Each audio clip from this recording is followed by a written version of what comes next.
As I was looking for universities to work at recently, I found a number that had statements of faith that they wanted all faculty members to align with.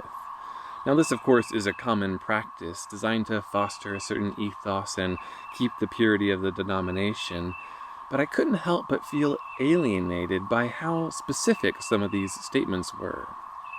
And by that I mean that they seem to often be majoring on the minors, or focusing on very secondary issues within the Christian faith, as opposed to the primary issues. Now, if you come from a church background, this might sound to you like the statement of faith doing its job. It's supposed to keep people ideologically in line who come to the university. But to me, it just kind of felt saddening. After all, we are called to be the diverse members of the body of Christ.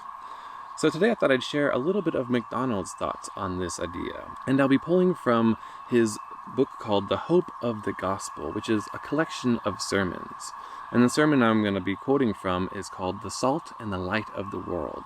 Towards the end of the sermon, he says, "Such are those who tear asunder the body of Christ with the explosives of dispute, on the plea of such a unity as alone they can understand, namely a paltry uniformity." Note what he's saying there, that uniformity is one of the weakest forms of unity. There's your DEI statement. He continues by saying, "What have not the good churchman and the strong dissenter to answer for, who, hiding what true light they have, if indeed they have any, each under the bushel of his party spirit, radiate only repulsion? There is no schism, none whatever, in using diverse forms of thought or worship. True honesty is never schismatic.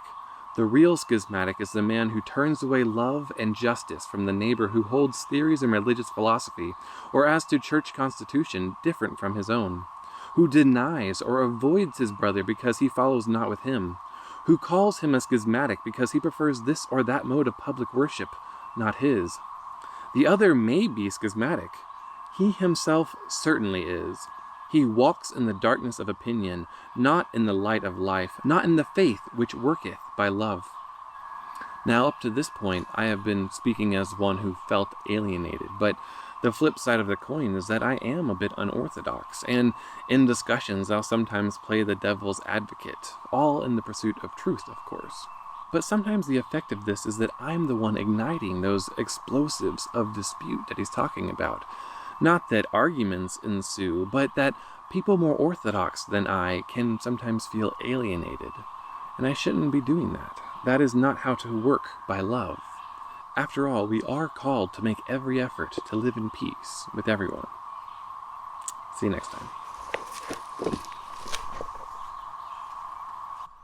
So I guess if we think about it in terms of C.S. Lewis's analogy from Mere Christianity, where there's a hallway with a bunch of rooms branching off of it, where each room is a denomination or a faction within the church, we should just remember that we're all in the same house.